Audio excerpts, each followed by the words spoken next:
That's all right. As you so eloquently said in our reel the other day, you love working with a bunch of dorks. So Most of the time, I'm not the dorkiest person in the room, but that's not always true. Sometimes that's Okay, now we are live. Yay! Hi, everybody.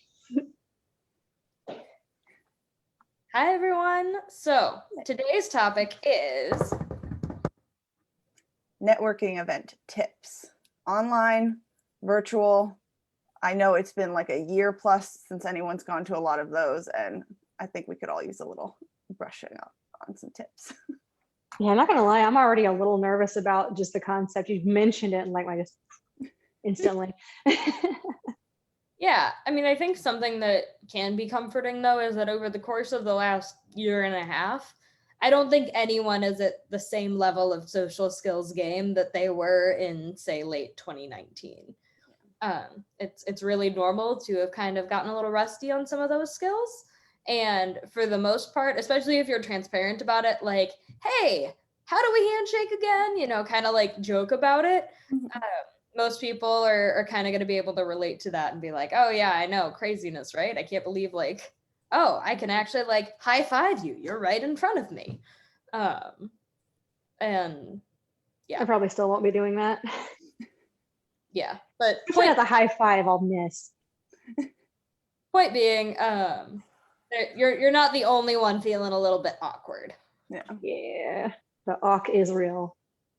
Yeah, I think with digital events, that's probably been one of the most interesting things because networking is just going to be different. You don't have the same organic conversations that you might in person. And I know we've done a couple of virtual events, and of course, all our meetings are virtual so far. So what would you say you've learned about just networking online and being able to make the most of a virtual event?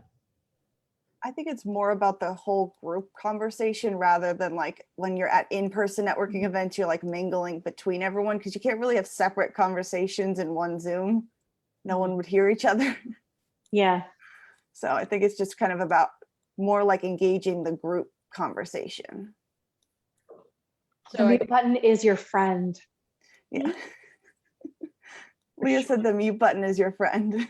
Yes. Oh my goodness. Yeah, don't become a horror story. Make sure you're muted when you think you're muted. Learn from my mistake. Don't eat carrots on a Zoom call. That was a bad idea.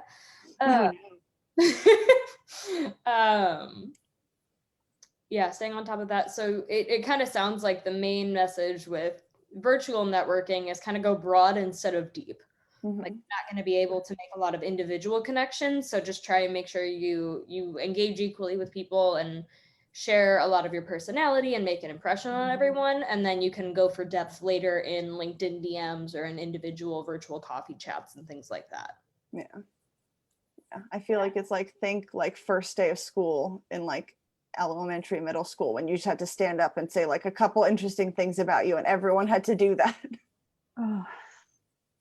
One thing that is definitely even more important, and it's already important whether, you know, even if you're doing it in person, but making use of your online contact information, you know, throw whatever portfolio or business card or your LinkedIn page is a good thing to throw into the chat. Just throw something into the chat that people can copy and paste into their browser window and use, and take theirs that they're using out of the chat as well. That chat is your best friend in a virtual environment. And feel free to be the person to start it. Say like, hey, I'd love to connect with you all on LinkedIn. Let's all share our LinkedIn links in the chat. And then that'll encourage more people to do so. And when you're adding people from that event, just to make absolutely sure they remember who you are, especially if it's a big event, make sure you utilize that feature of sending a message with your connection request. It's like, hey, I loved seeing you at this event. I thought that what you said about this thing was really cool. Would love to talk more. So that way it's going to ring a bell and they're not going to go, that name sounds familiar. Where did I meet them? And have to try and put the pieces together. Yeah, that's a good one. I think another good tip is to pre-plan when you know you're going to be nervous about something. Like if you're like, I feel like I'm going to blank out on any conversation, pre-plan some topics. Like there's nothing wrong with that, because like a lot of people have that kind of stage fright mentality of like, you know, like right when someone asks you your favorite music, you forget every song you've ever listened to. Yeah, it sounds really weird, but almost like memorize things about yourself that you know but forget on the spot, like your favorite music, or what book are you reading right now and what have you found the most interesting about it, so that way when someone asks what you're reading, you're not left going, what am I reading? Can I read? What's a book again? Yeah.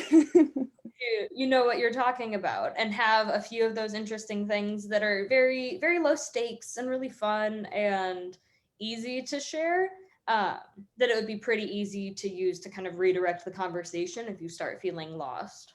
Mhm. Another thing that can be helpful for me is having a prepared almost list of questions to get to know people. Because you can only say a generic, like, how are you? What Or did you guys freeze? Oh, okay. we good? Oh, yep. You froze for like a second and then you're back. All right, awesome. Prepare a few questions because you can only ask so many variations of how are you and what do you do for a living. Mhm. So have a go-to list of questions of like, what's your go-to coffee shop order or tea shop order? Or, what would you say is the best book you've read in the last year? Things that are really going to help you learn about that person and about what they enjoy, what they value, who they are. But that aren't going to feel out of place in a really casual conversation. So that way you've got a list of questions if there's kind of a weird lull, or Mhm. the person maybe isn't giving you a lot to go off of, to get to know them a little better. That's a good one. It kind of takes the stress off of like, oh God, I have to make conversation. Yeah, exactly. Or, oh no, what am I going to ask him next? I don't know what to ask. Is it okay to ask that? Does that make sense? Did I ask him that already? Yeah. And then you just get into that social anxiety spiral. So Mhm. having those just canned responses is a great Yeah. tool. And honestly, sometimes falling back on a little bit of your weird is probably okay, because like everyone expects you to say, so what do you do? Like, what do you bring to the company? Something like if you ask someone, would you rather fight a dinosaur-sized rabbit or 100 rabbit-sized dinosaurs? They're going to actually remember that. Very true. Yeah, for sure. And I think it just makes things more fun because it's going to stand out. Because while you're leaning on an area where you're comfortable, you're also breaking them out of that kind of monotone of, hi, how are you? What do you do for a living? Here's my business card. Hi, how are you? What do you do for a living? Here's my business card. And just kind of breaking Yeah. the rhythm with something that's going to hopefully at least make them laugh a little bit and go, oh, hey, like, that was really interesting and unique. And now I'm really curious and I want to continue this conversation. Yeah, you don't have to go along with the script 100% of the time. In fact, that's boring and it's a good way to be forgotten. That's Yep. true. Just got to read the room. Mhm. If they're wearing a three-piece suit, maybe the dinosaur rabbit question isn't perfect. Although maybe it'll just be actually terrible then. Who knows? Yeah.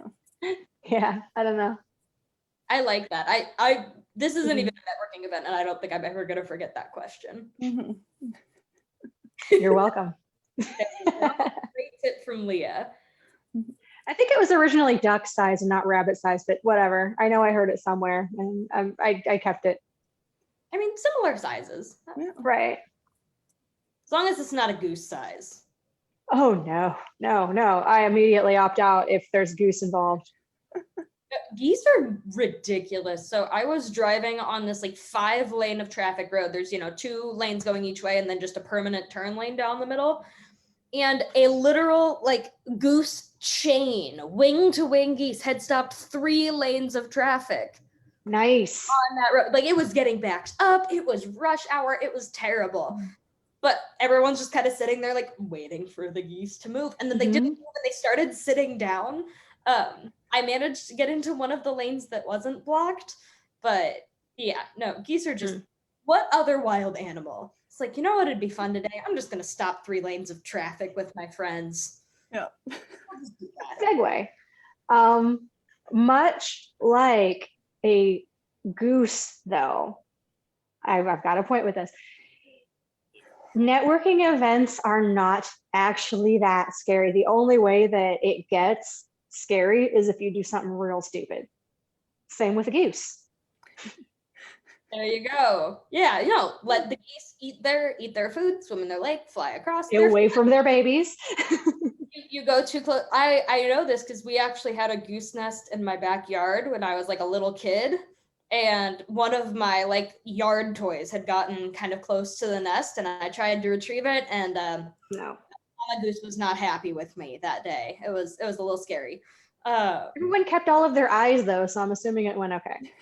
Yes, no, we came to an understanding that there was a radius around the nest, which I would not enter, and those toys would just have to be returned to me in the fall. That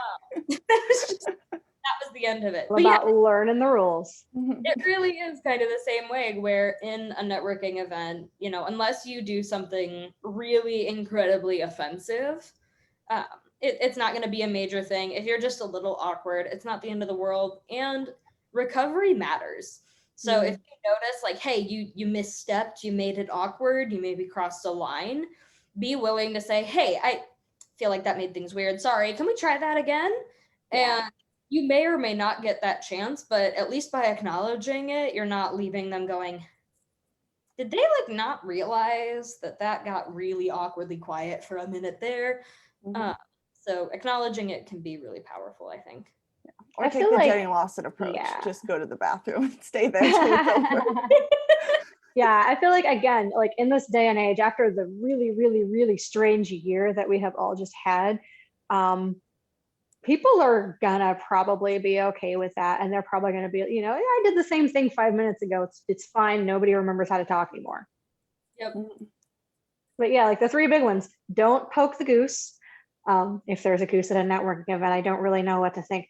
Don't get too personal, and don't drink too much. Yeah, that's a good one. Absolutely. Know what you are comfortable with and don't pass that.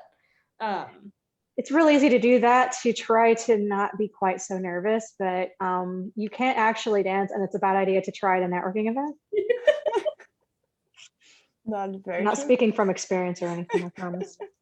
Well, and just know yourself. Like I know I've been at a couple of networking events at kind of like bar and grill places. And at first it can feel a little weird, especially if you're the only person not getting a beer or a cocktail. Mhm. But if that's not something you're comfortable with, or if you drove yourself to the event, just order water or order a fun lemonade or something. Chances are no one's gonna notice. And if they do notice, they're not gonna care. Yeah, and if you're really uncomfortable, order a virgin drink. You're like, I would like this Soda water with a splash of cranberry or orange. Yeah. Delicious. Nobody needs to know. Or nurse one drink the entire night. Yes. I feel the main theme that we're kind of all hitting on is just that don't be afraid to stand out and just be yourself. Even if that makes things a little awkward, even if you don't quite fit in, that's not inherently a bad thing. Yeah. You don't have to show up in like a banana suit or anything, but it's okay to be a little strange. Maybe a pencil costume. There you go. Maybe a pencil costume. Awesome. I would fit right in at one of our events, that's for sure. That's Absolutely. true. The pencil costumes have gotten a lot of wear. I'm excited. It's going to be a lot of Yeah. Do you have any networking tips to share with our audience today? I think I already did. All right. Awesome. Well, have an amazing rest of your Wednesday and drop your favorite networking tips or funniest networking story in the comments below. We would love to hear from you. Oh boy, this is gonna get fun. All right. We'll see you next week. See ya.